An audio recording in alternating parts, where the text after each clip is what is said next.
um paralelo. Boa noite para todos. Deixa eu botar aqui, entendi.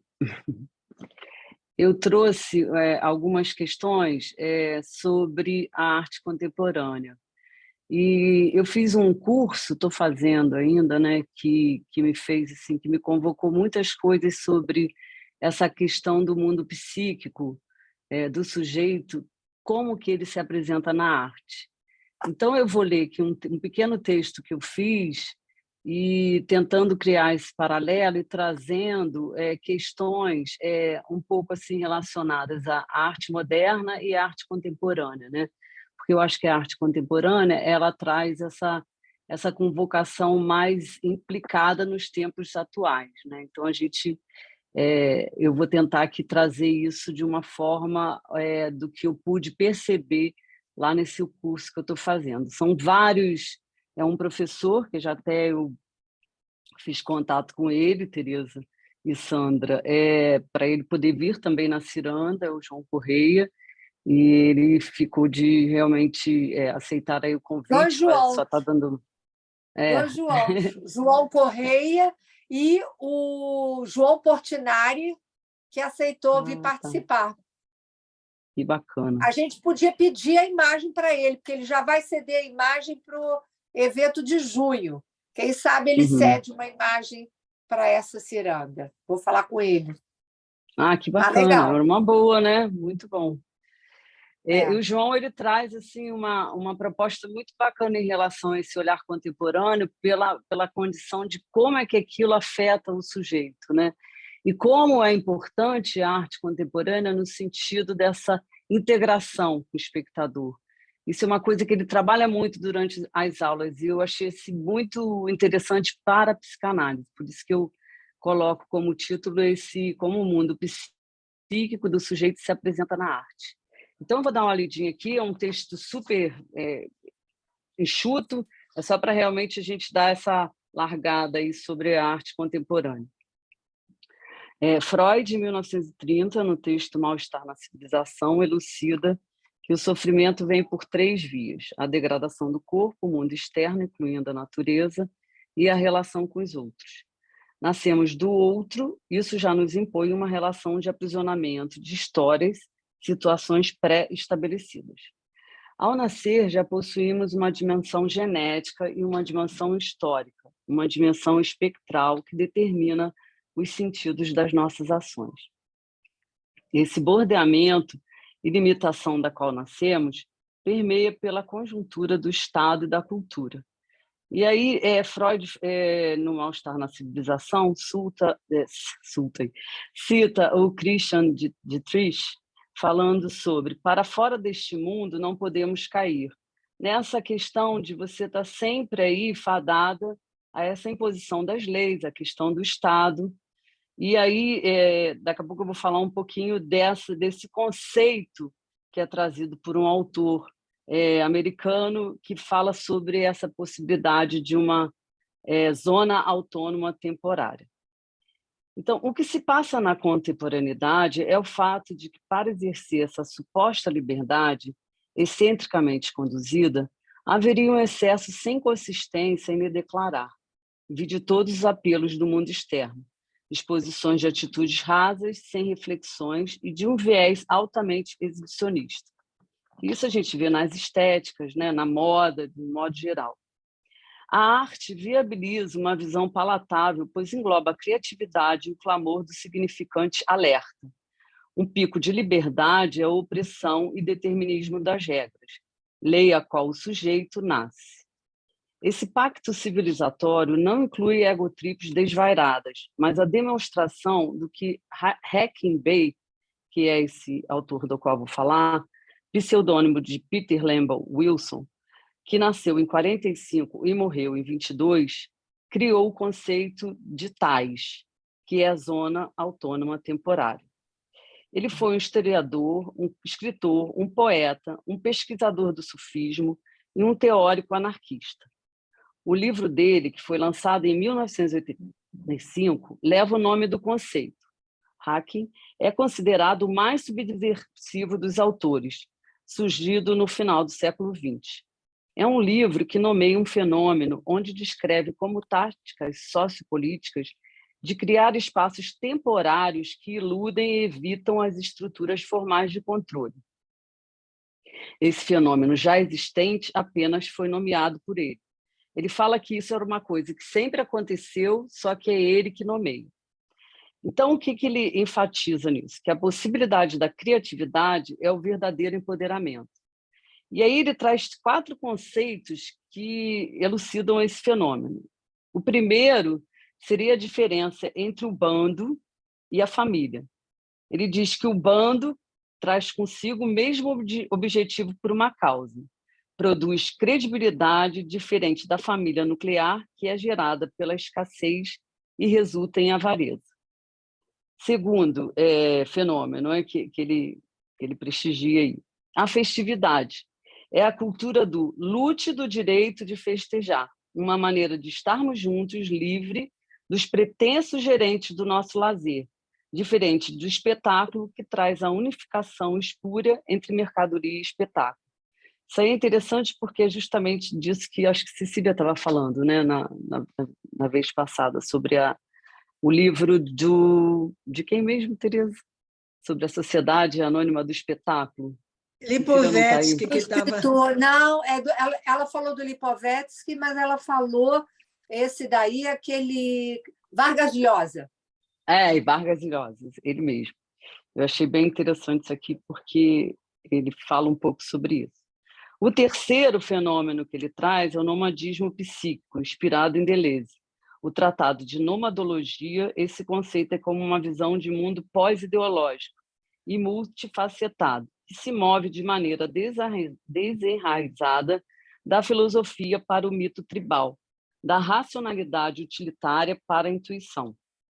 Visão alcançada em uma época onde o fetichismo da mercadoria cria uma unidade tirânica e falsa. E o quarto e último fenômeno, ele traz em relação à web, que seria uma espécie de antinet, e o autor já conseguia prever que a web seria usado para articular movimentos autônomos. A tais existe tanto no espaço de informação quanto no mundo real. A tais é a zona autônoma temporária, que está em sigla em inglês, né? A web pode compactar muito tempo em forma de dados num espaço infinitesimal. Por ser temporária, não oferece alguma das vantagens de uma liberdade com duração e de uma localização mais ou menos estável. E aí, eu até hoje conversei um pouco com o Ivandro, que é nosso parceiro aqui também, né? Que está aí começando a formação aqui na escola, que ele entende muito sobre isso, porque isso é uma dificuldade que eu tenho assim de entender um pouco entre a web e a internet, né?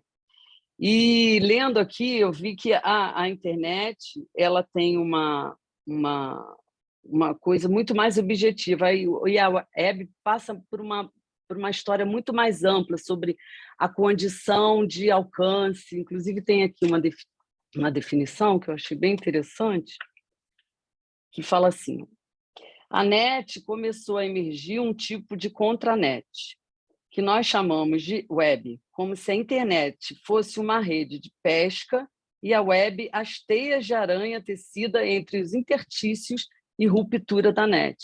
Então, a web, eu até fiquei de conversar mais com ele sobre isso, até convidei ele para vir, mas eu acho que ele não vai poder. Para a gente poder entender um pouco essa diferença, porque isso eu acho que é uma confusão muito presente atualmente, né? Enfim, só um adendo aí.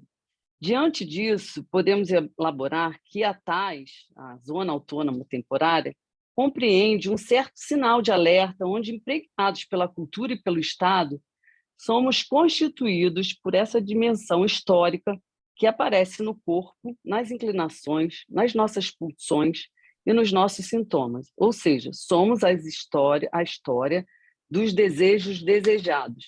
Eu acho que Luiz, semana passada, falou muito bem sobre essa questão do aprisionamento. Acho que foi muito importante isso, né? Porque eu acho que essa coisa de que ele fala da servidão voluntária, né? Que o indivíduo já nasce com essa condição aí, né? Então, falar dessa história do Fanon.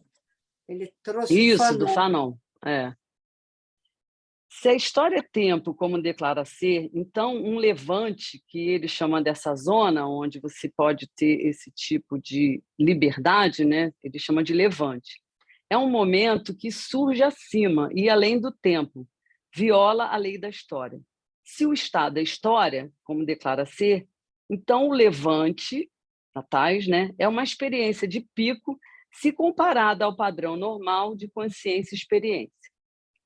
A história diz que uma revolução conquista permanência. Não é possível nos livrarmos do maligno ciclo infinito que incubou o Estado. Não há documentação de civilização que não seja de bárbaro.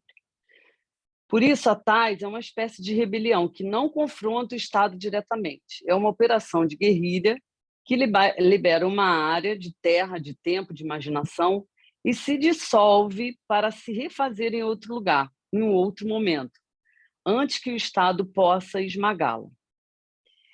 E aí, dentro disso que eu venho estudando, né, sobre a arte contemporânea, essa diferença entre a arte contemporânea e a moderna me fez pensar sobre como a arte contemporânea, além dessa possibilidade de integração com o espectador, ela viabiliza, muitas vezes, um anonimato sobre isso.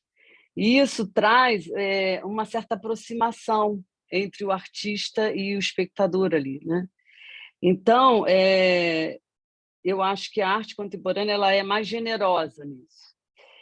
E eu acho importante a gente salientar também sobre essa questão da possibilidade, né, da transformação através da arte contemporânea, já que ela traz essa possibilidade, como é fundamental que isso se torne algo de uma dimensão maior ali, né? E que influencie na condição subjetiva do sujeito, né? Porque essa questão da alteridade atualmente eu acho que ficou muito muito difícil, né, de acessar, né? As pessoas não pensam uma do outro, né? E hoje eu conversando um pouquinho na supervisão lá sobre isso com o Luiz, não sei se ele está aí, mas ele fala sobre a diferença de série e grupo, né? Que Sartre traz isso, né? Como se a série fosse algo como se você estivesse numa fila de ônibus e aí, de repente, acontece... Ali se formou uma série. De repente, acontece alguma coisa que chama a atenção de todos, ou um acidente, aquilo ali imediatamente vira um grupo. Eu acho que a arte contemporânea traz essa possibilidade de se desenvolver um grupo onde alguma coisa ali se faz em comum. E eu botei até uma coisa aqui que eu acho que diferencia da arte moderna quando fala assim, quem não reconhece uma obra do Picasso, né? Mas será que essa assinatura que ele traz não é que reconhece essa obra, né? Porque o Picasso está aí no... O Picasso Você tem uma história... o Picasso não pela assinatura, mas pelo estilo. Pelo estilo. E Mas eu é a estou dizendo... assinatura dele. Sim, mas o que a contemporaneidade traz? E certo anonimato, sabe, Teresa? Eu acho que isso que a gente faz essa diferença. E esse engajamento do grupo mesmo, né? Daquele espectador ali.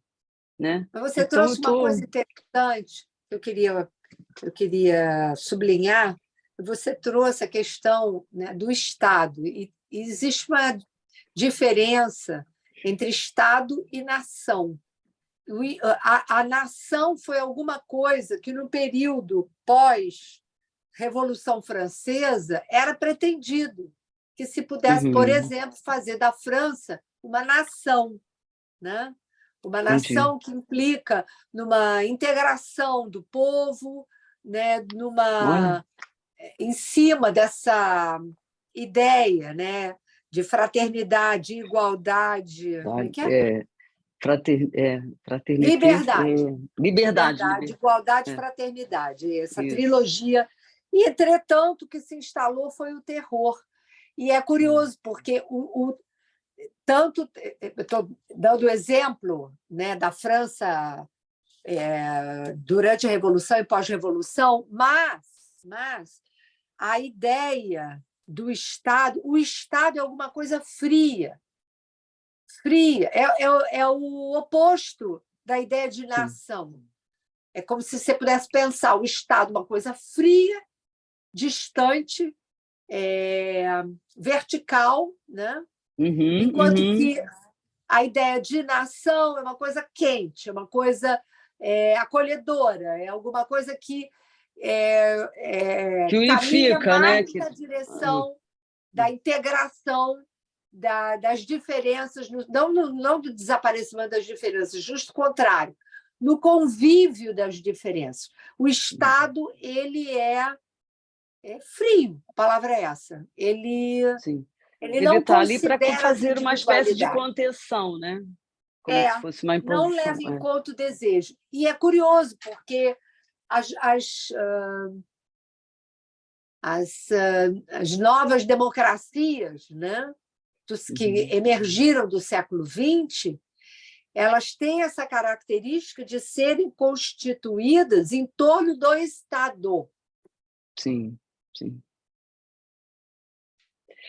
E como a arte pode, complicadíssimo. E como a arte pode, de repente, furar essa barreira, né? A nível daquilo que ela pode constituir ali, numa forma de uma apresentação de um corpo diferente, né? Nisso que ele chama aí de zona autônoma temporária, né? Nesse levante, por isso que a arte né? conversa com a psicanálise, por isso. Isso. Ela conversa com a psicanálise exatamente por isso. E como isso traz efeito na vida psíquica do sujeito, né? Eu trouxe 3 vídeos pequenininhos para poder mostrar um pouco dessa arte, que é uma arte do Rio de Janeiro, que chama Opa Vivará. Não sei se alguém já ouviu falar. Ela é um grupo que surgiu em 2005 no Rio de Janeiro e sempre foi reconhecida por suas experiências poéticas, interativas, que impactam, né, nos ambientes urbanos ou promovem vivências coletivas, inicialmente com ações envolvendo poesia e depois, claro, com uma pegada mais incisiva a nível de colocação política, enfim. Mas é interessante como eles se movimentam de uma forma em grupo, e isso estabelece uma unificação ali, uma forma de tratar as diferenças. Essa questão do anonimato, ela fica dissolvida no grupo e traz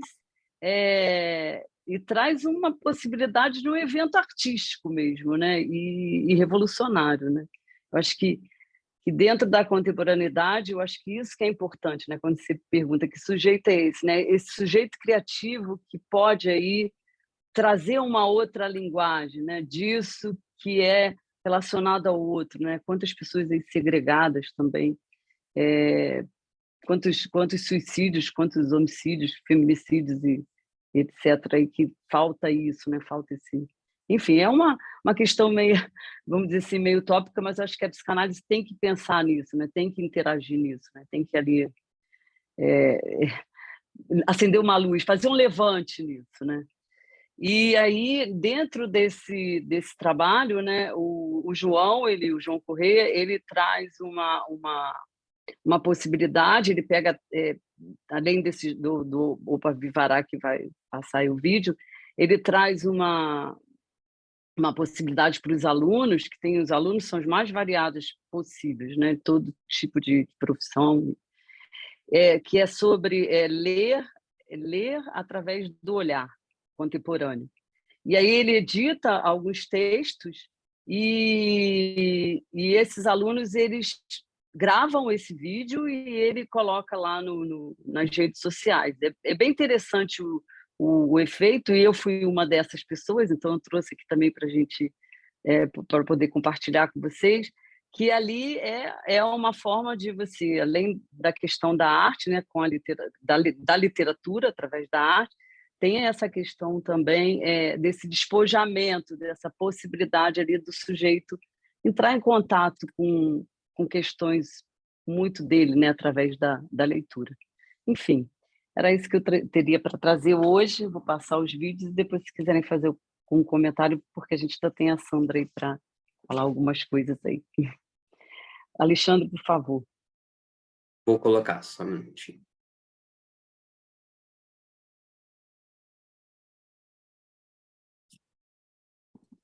desligar as câmeras, né? É melhor.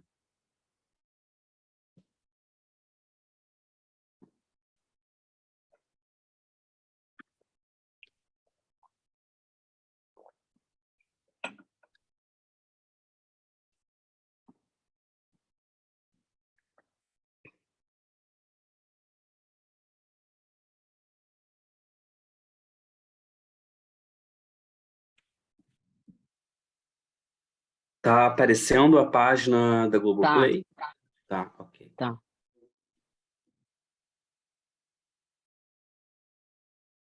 Exposição de arte bem diferente, viu? Tem mesa que vira saia, panelas como instrumentos musicais. É o trabalho do grupo Opavivará, que sempre se acostumou a expor seus trabalhos em espaços públicos e agora está pela primeira vez numa galeria de arte. Este é o Antônio e, acredite, ele está numa exposição de arte. A tua mãe deixa você bater nas panelas em casa desse jeito? Não, é divertido.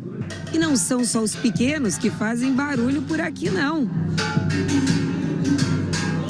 A exposição é do grupo Opavivará. Os 5 integrantes se recusam. Eu vou só dar uma parada na gravação, porque, por causa de direitos autorais, a Globo geralmente trava isso. Um pouquinho aqui para vocês. Muito bom. Parabéns pela interpretação. Gostei. Arrasou, bonito. Foi interessante porque é algo de uma experiência única e muito assim, singular, né, Teresa? Acho que é por isso que eu trago isso como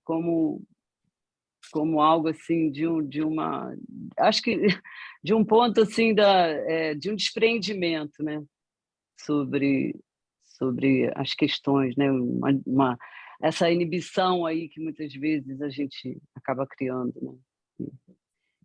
Eu me soltei. Obrigada, muito gente. Bom. Obrigada pela oportunidade. Obrigada a todos. Cláudia, a gente pode comentar ou... Vamos ver, vamos ver a colega de primeira apresentar e depois a gente comenta, tem a Márcia. Sandra senão... também, né? Tem a Sandra. Tá bom. Depois a gente comenta, melhor.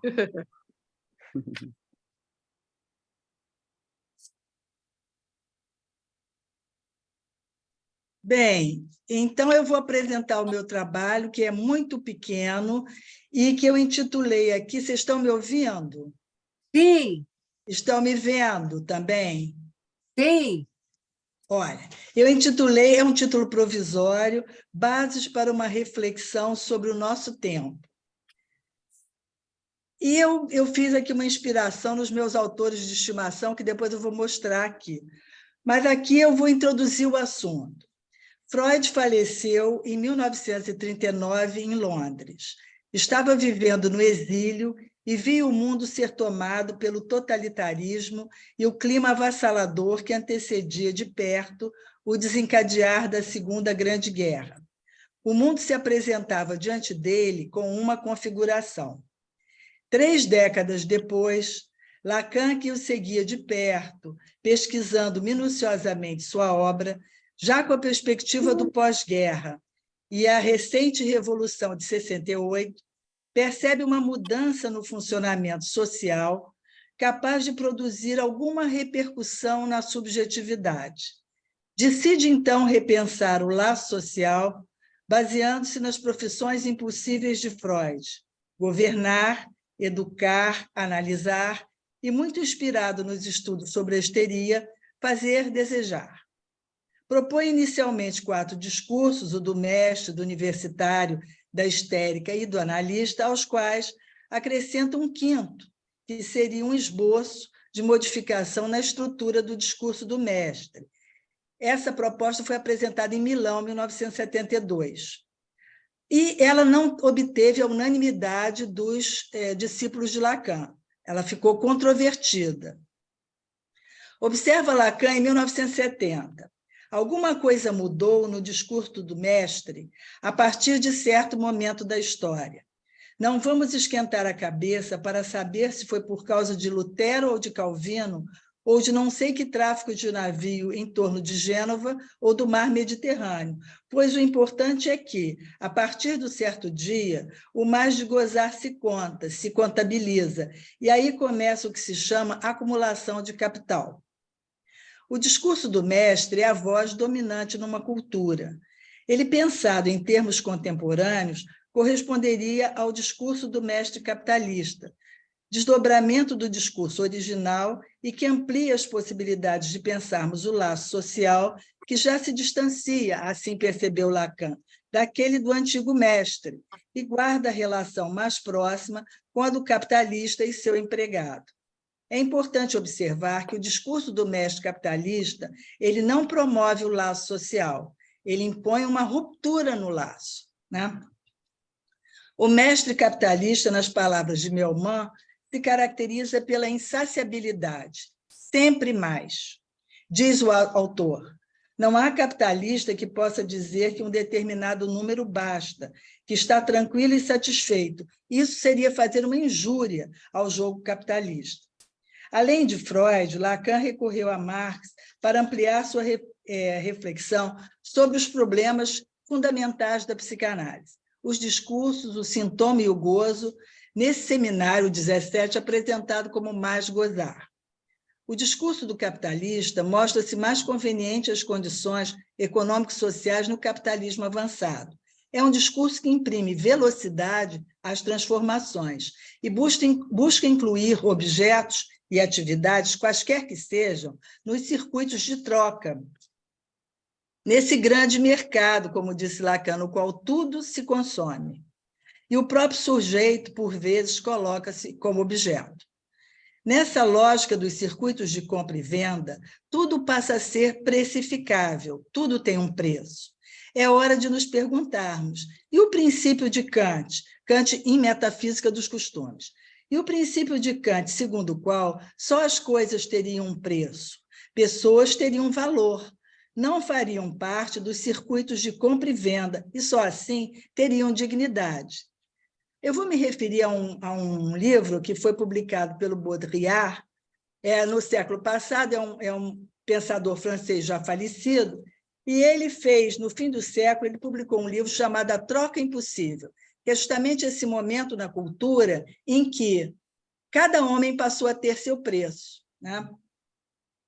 E ele se baseou, para escrever esse livro, A Troca Impossível, ele se baseou num filme, um filme que certamente as pessoas mais novas aqui não terão na lembrança.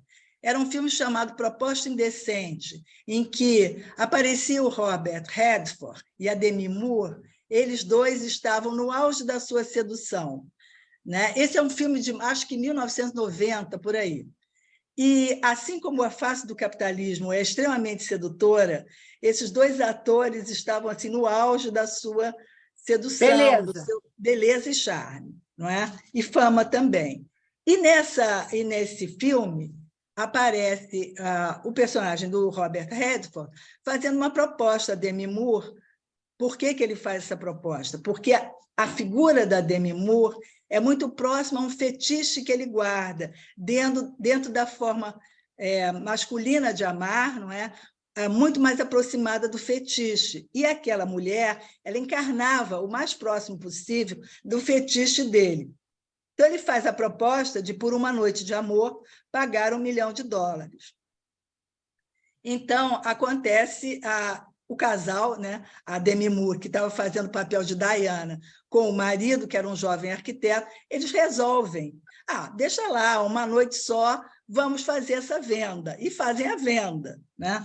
E aí que acontece a troca impossível e a noção do Baudrillard de moeda viva, porque essa moça não fazia parte dos circuitos de troca, ela não era uma profissional do sexo, ela era uma jovem casada que recebe essa proposta, né? E depois o próprio Robert Redford vai mostrar, vai enunciar essa ideia que o Baudrillard trabalha. Eles estão visitando casas à beira de um lago, e a Demi Moore, que é então convertida em corretora de imóveis, fica mostrando as casas, e mostra essa casa custa tanto, aquela custa tanto, e ele mostra uma casa, e aquela ali? Não, aquela não está à venda. Então, ele enuncia, tudo está à venda. Aí ela diz assim, não, pessoas não estão à venda. Ele diz, mas eu compro pessoas todos os dias. Então, esse foi o enunciado que mobilizou o Baudrillard a fazer essa colocação, lembrando Kant, não é? Quer dizer, cada vez mais a gente está vendo na vida de hoje a condição humana e a vida humana banalizados.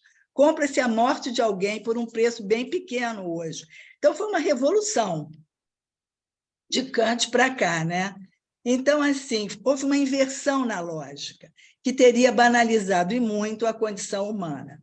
A lógica do discurso, como já mencionamos, apoia-se na insaciabilidade. Dois valores sempre existentes tornaram-se dominantes, o excesso e a exibição de gozo. Se a clínica freudiana e pós-freudiana imediata foram clínicas da contenção, hoje observamos em crescimento uma clínica do excesso. Excesso no comer, no beber, no trabalhar, no ato de comprar e assim por diante. Pacientes trazendo esses novos sintomas nos procuram no consultório.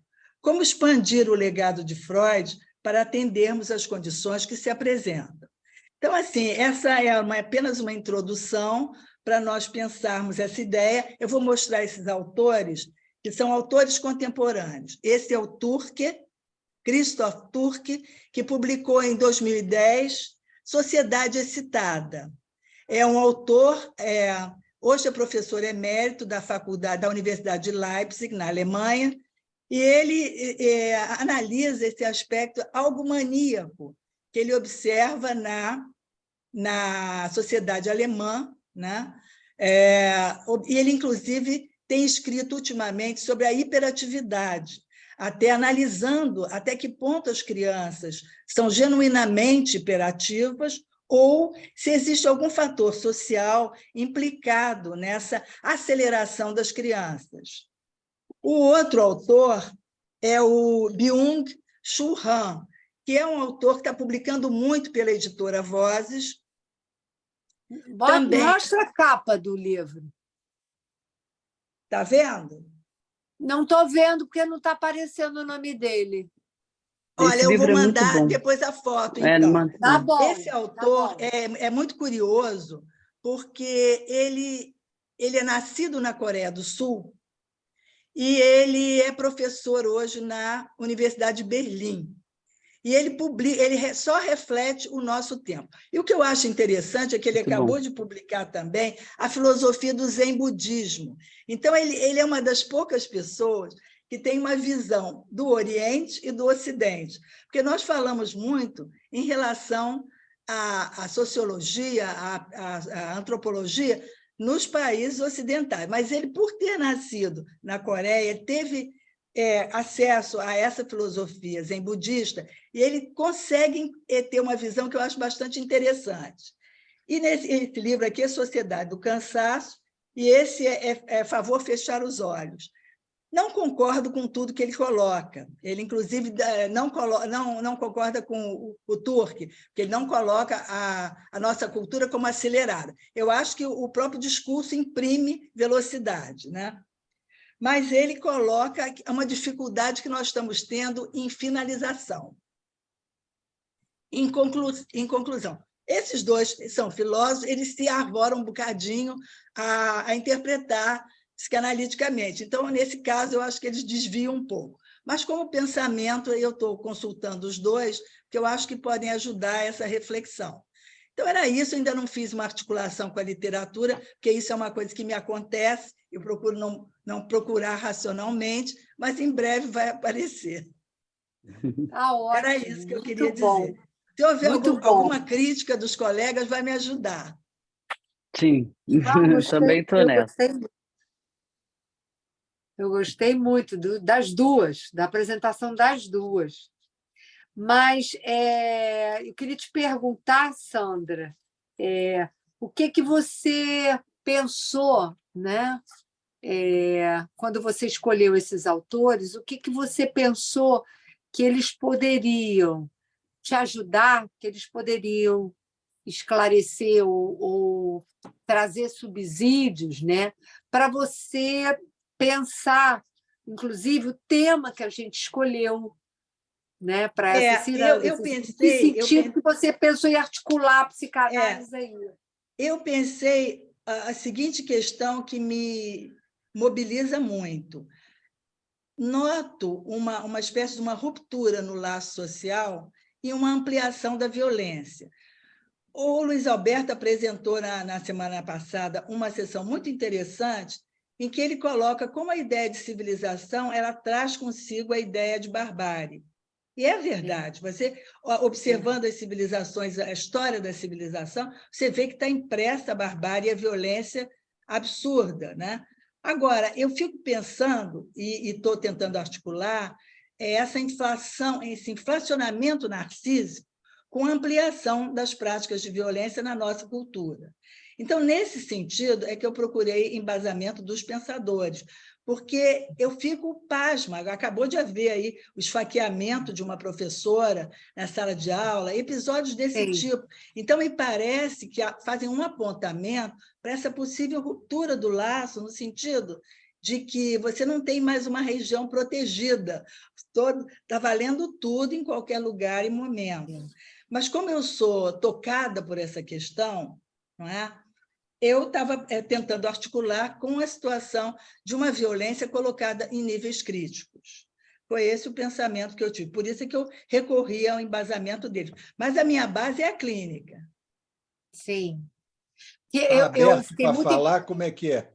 Pode falar. Fala, Luiz. Fala. Eu queria só fazer um comentário assim na última coisa que você falou e depois falo o que eu ia falar antes. É que toda vez que você fala em civilização, você fala em barbárie, né? Não existe um discurso sobre a civilização que não tenha por que não questão a inclua pulsão barbárie. de morte. Exatamente, né? Agora, eu tenho uma certa questão com esse negócio desses discursos que atualizam, vamos dizer assim, os problemas humanos. Hoje não sei o quê, hoje não sei o quê.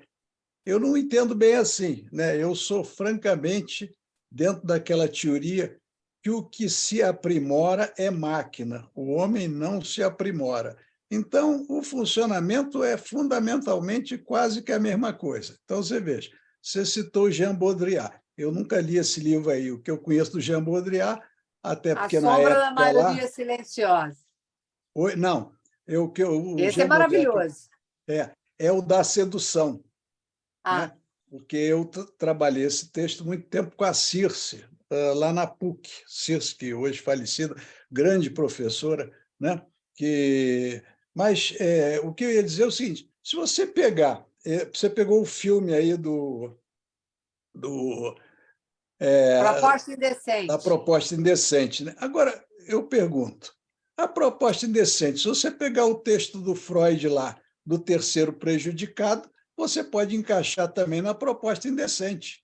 A vitória daquele homem que pega uma mulher que tem um outro homem e ele, entre aspas, compra ela, o que, na verdade, já estaria incluído, só pegando um detalhezinho, o terceiro prejudicado lá das calendas lá do Freud, que seria fundamentalmente a mesma coisa. Né? Se você pegar nessa questão de seduzir uma mulher, se quisermos ir mais longe, vocês se lembram que na antiguidade os grandes Césares e esses grandes tiranos, vamos usar até esse nome, eles tinham um escravo que ficava sempre avisando a ele, né, que ele não podia tudo, que ele não era imortal, porque tinha que haver uma compensação, porque esse excesso de poder cria uma aura de onipotência. Né? Mas vocês vejam só, isso é citado.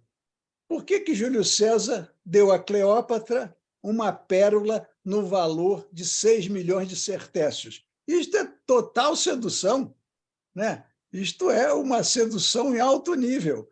Então, tem 6 milhões de sertécios. Eu não sei quanto é, porque eu já procurei saber quanto isso seria em dinheiro atual, mas não achei em lugar nenhum. Mas imagino que deva ser uma montanha de dinheiro. Né? Então, eu fico achando um pouco assim complicado essas situações, porque atualmente a roupagem é um pouco diferente, mas é a mesma coisa. Se eu continuar nessa linha aí, do que aprimora é máquina.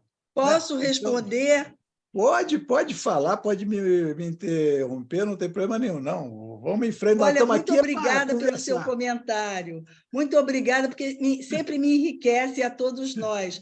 Mas você sabe o que realmente me causou?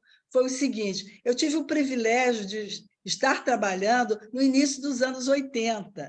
E, curiosamente, eu trabalhava não apenas no consultório, mas também eu trabalhei no Instituto de Psiquiatria. Então, eu tive a oportunidade de atender a vários segmentos. E eu encontrava um sintoma social e eu encontrava um sintoma apresentado por cada paciente que eu atendia. Depois da virada do século, que eu sempre atendi, né? Então, eu tenho o privilégio de ter essa história cumprida, eu notei a mudança da clínica da contenção freudiana, sendo que eu atendi no século passado pacientes que poderiam ter ido a Freud, com aquela sintomatologia, com aquela organização sintomática. De repente, Luiz Alberto, começaram a aparecer, por exemplo, a depressão é citada por Freud, por exemplo, no caso de Miss Lucy, mas acontece que ela explodiu de forma epidêmica. Os transtornos alimentares, Freud se refere à anorexia. No entanto, são epidêmicos. Nos Estados Unidos, são enfermarias na Clínica Mayo. As proporções foram... Eu estou com sete diferentes. Pacientes com distúrbio alimentar. 7. Distúrbio alimentar. E você, inclusive, publicou um livro sobre isso, tem muita condição de ajudá-las. Agora, eu noto a mudança da clínica da contenção para a clínica do excesso. Posso estar enganada, mas eu acho que a clínica nos convoca a uma reflexão. Podemos até voltar à estaca anterior, mas eu me sinto convidada, instigada, porque não é que eu queira me aprimorar, porque não sou máquina. Eu sou muito curiosa, confesso. Não, mas eu, quando disse, eu coloquei talvez a coisa num sentido assim, das intensidades são diferentes, que o Freud já falava em amortecedor de preocupações. Se lembra dessa frase dele? Ele já falava nisso, quer dizer, aquela época já tinha o consumidor exagerado de ópio. Sim, né? sim, já havia isso. O próprio Baudelaire foi um consumidor exagerado. Isso, o próprio Baudelaire, você lembrou bem. E o Freud com o tabaco? 10 Davidoff por dia, que provocou um câncer no palato superior que o levou à morte, né? Claro, depois de um certo tempo. Mas o que eu digo é a questão de intensidades. Eu concordo com você, né, nesse sentido, se nós formos pela vertente das intensidades. Tem épocas em que essa intensidade, entendeu? Por aí. Eu digo é que a base é a mesma, apenas ela se apresenta com uma roupagem diferente. Né? Você sabe porque eu trabalhei dentro de clínica de drogas. Né? Sim. Tenho uma vasta experiência com cocainômanos. Né? Então, mas no passado, não era essa intensidade que houve ali nos anos 80, 90. Né? E, sobretudo, no início do século. Sim, claro, você tem toda a razão nesse sentido. Olha só, o Neumann diz lá no Homem Sem Gravidade, ele fala uma coisa bem interessante sobre a questão do uso das drogas. Ele diz que, eu acho que ele está correto, ele diz que a droga ela não só é um amortecedor de emoções, como você está dizendo, mas ele diz preocupações, que é a frase dele. De emoções também, né? Porque o sujeito fica completamente adormecido, né? Com o uso de droga. Ou o contrário, verdade. Mas ele não está pleno ali. Aí é que está. Ele está fora de órbita, né? Para um lado ou para o outro. Mas ele fala um negócio bem interessante. Ele diz que a droga é uma fábrica de produção de mortos-vivos, né? De sujeitos que estão completamente subsumidos pela pulsão de morte. E eu acho que ele tem razão nisso, quando ele faz essa afirmação. Acho que ele está correto. E, de fato, né, é levar o gozo ao extremo. Né? É o mais gozar. A Márcia... exatamente. A Márcia e o Luiz Carlos querem falar. Estou vendo aqui. Eu gostei muito das duas apresentações. Também. Excelente, eu também quero falar. Então, Uma pergunta assim, para a Cláudia, que eu queria fazer, né, naquele momento que eu perguntei se podia comentar, é porque, Cláudia, quando você traz essa zona autônoma temporária, né, Sim. eu fiquei capturada pela questão do tempo, né, e à medida que você foi desenvolvendo, né, eu fiquei pensando na memória, né? A memória como até uma forma de lidar com essa desumanização. Não sei, é um ponto aí para pensar, né? Porque quando você traz a exposição lá, o Batuque na Cozinha, eu falei, que coisa engraçada, eu acho que tem uma canção com esse nome. E tem, Martim da Vila. Tem, verdade. Inclusive, no livro, que é esse aqui, né? Ele tem uma parte só sobre a música, né? Que ele fala disso, né? Sobre essa questão do resgate, né? Do resgate esse através do temporário, som, né? dessa Será coisa que temporária. Né? esse tempo, né? E o tempo existe na música, né? Será que pode ser articulado? Fiquei pensando nisso, né? Com a memória mesmo, né? Com Sim. a forma dessas exposições como são montadas, as experiências, né? Enfim, era isso, né? Eu Bacana queria isso. comentar. Eu acho que a E memória parabéns sempre... pela performance aí, ficou linda. Eu fiquei bem inibida em fazer, mas eu acho que foi um desafio bacana assim, para poder Muito trazer legal, isso. muito legal. Mas acho que a memória ela tá aí, né, em todos essa questão da arte, né? Eu acho que quando o artista ele se propõe a fazer qualquer coisa, eu acho que tem um resgate aí, né? Tem um retorno aí desse recalcado aí que volta, né, em forma diferente, né? Como se fosse uma nesse deslocamento mesmo. Acho que isso é algo que se apresenta mesmo, né? Nesse sentido. Muito bom lembrar da memória, Márcia, muito bom mesmo, porque eu acho que... Adorei os trabalhos. Eu queria falar uma coisa que eu acho importante para todos nós, que acabou de sair um livro do Jacques Lamillet, 600 páginas, que ele vai colocar, ele diz, abrir o baú. O nome do livro já foi editado pelas Artes, chama Redivivos. Tem que sair e comprar amanhã. Não falta fofoca. Bacana. Não falta fofoca. É sobre o Lacan. Fala, Luiz. Oi, boa noite, tudo bem? Boa noite a todos, todas. Pois é, eu fui provocado aqui a falar, eu geralmente gosto muito de ouvir, mas quando eu ouvi a Sandra trazendo, a Cláudia, aliás, né, porque a Sandra trouxe também algo que me interessa, que é o Byung-Chul Han, que eu tenho estudado com uma amiga da universidade, que é da literatura, fazendo esse contraponto, né, com as questões que ele traz, Sociedade do Cansaço com a literatura. Mas aí fica para outro momento. Eu queria perguntar, trazer uma questão para a Cláudia, né, sobre a questão do anonimato. Né? Me chamou a atenção, Cláudia, quando você fala da arte contemporânea, sobre essa questão do anonimato, né, na produção da arte contemporânea. Porque quando você vivencia uma exposição, né, de arte contemporânea, uma Bienal, você vê que o artista, né, ele se mostra muito. E o teu próprio vídeo, né, no Olhar Contemporâneo, é uma exposição, né, é uma busca por outros sujeitos, por outras personas, né, que você vai incorporando isso na sua própria persona. Então, eu queria que você falasse mais, né, sobre essa questão do anonimato na produção da arte contemporânea, a partir até dessa experiência do curso que você está fazendo, como que você vê isso pelo olhar até da psicanálise, né, na sua condição, da clínica e tudo mais. Interessante sua pergunta. Para poder entender como que funciona, porque a gente vive uma sociedade do espetáculo, né? O Lipovetsky e tudo mais, essa espetacularização. Todo mundo quer seus 15 minutos de fama, né? E aí, quando você fala que é do anonimato, a arte contemporânea, eu fiquei me perguntando aqui sobre essa questão. É anonimato? Não sei se você... ou não, né? Eu acho que sim, né? No sentido de uma identidade meio que diluída ali, né? Em relação a todos. Não sei se você viu logo no começo, eles perguntam o nome dos artistas e um fala opa, viva, o outro fala opa, vivará, no sentido de trazer aquilo como uma diluição ali do nome das pessoas.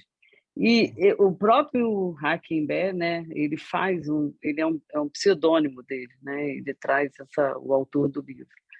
E aquele artista também que ele vive no anonimato, né? Eu fui numa exposição em São Paulo que é o Banks, que faz é um artista britânico, tem um trabalho belíssimo, ele faz e ele traz isso também, ele vive nesse anonimato. Então, eu acho que isso, quando eu falei para a Tereza até do Picasso, né? Picasso é maravilhoso, né? A gente vai conhecer o Picasso sem precisar assinar. Mas nesse curso eu penso que é importante a gente refletir sobre isso, disso que muitas vezes na arte moderna, fazendo uma comparação, também sou uma apreciadora da arte moderna, mas fazendo uma comparação do que é preciso que seja calcado nesse nome, e que na arte contemporânea isso me parece que há uma diluída aí disso, né? Eu acho que o que importa ali é a arte em si. Acho que a arte antecede essa autoria, né? Por isso essas vivências em grupos, essa questão aí desse anonimato, vamos dizer assim, ou desse nome diluído, né? Se a gente pode chamar. Não sei se eu te respondi, mas acho que é por aí. Deixa eu só então fazer um apontamento. Então seria a questão do artista, né, ficar mais na sombra, para dar voz justamente a esse sujeito que é o fruidor, que é o que experimenta, que vivencia a obra, porque, de algum modo, né, nas experiências, né, na arte contemporânea tem essa coisa da imersão, da instalação.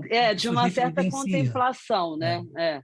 E para você ter uma ideia, todos esses artistas contemporâneos que são trazidos no curso, todos têm vivências dentro das exposições, né? Tem uma planta é política, então ele faz uma relação ali com a planta e, né, tem todo um trabalho, você desenha, desenvolve aquilo, é uma coisa muito interessante, né?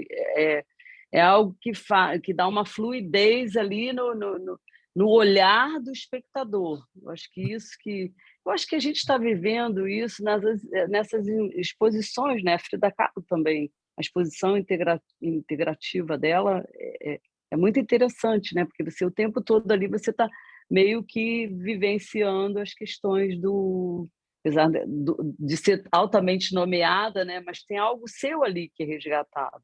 Acho que é anonimato nesse sentido, né? E ao mesmo tempo é colaborativo porque o sujeito também participa, né? Ele colabora como arte colaborativa, né? Que não é de um só, é de muitos, né? Porque ela é participativa. Então cria-se um anonimato justamente por uma isenção desse artista, né? Como a gente tem essa conceituação, né? Em outros períodos da história da arte, né? O artista como tal. Na arte contemporânea você tem um artista visual, mas que convoca também esse outro a participar, tornando-se também coautor da obra, que é a grande questão. Coautor da obra. A Ana Paula até botando aqui, né, Ana Paula, sobre essa coautoria. Muito bacana, parabéns pela sua performance. Obrigada. Obrigada. Parabéns, obrigada. Muito legal. Que mais alguém? Gente? Ana Paula tinha colocado umas coisas aí. Ana Paula, fala aí. Ana Paula Prata. Parabéns a todos aqui do Japão. É a nossa querida Cecília. Que legal! Que delícia! Danadinha! Que delícia! Ontem eu vi uma reportagem. Que delícia falar com ela, olha só. Um beijo grande, aproveite a viagem. Querida. A própria, olha. Um beijo que nosso. danada que você é! Já vi um monte de cerejeiros em flor, são 8 horas da manhã. Olha, está começando o dia.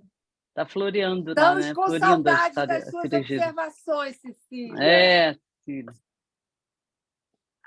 Gente, mais alguém para falar? Só queria complementar, então. Boa noite. Prazer em escutá-los. Obrigada, Cláudia. E esse borramento de fronteiras, né, entre o público e o artista. Então, esse sujeito, mas que não é o artista puro, como tu falastes, né, essa contemplação, e sim o público convidado a experimentar, a se jogar, a se lançar. Então, mais contingente essa arte contemporânea. Eu também gosto muito de observar e gostei demais dos 2 trabalhos. Obrigada. Legal. Obrigada a você, Ana Paula. Bom, queridos, semana que vem, então, é isso? Temos mais? Isso aí. Maravilha. Sou eu, né? É você. Preparem-se para os Lusíadas e para o Walter Hugo Mãe. Ótimo. Ai, que ótimo. Ótimo. Um beijo, Vamos gente. seguir Muito em frente. obrigada. Um beijo, obrigada Beijo, a todos. parabéns para Uma vocês. boa noite. Beijo. Obrigada. Tchau. Obrigada, querida. Tchau.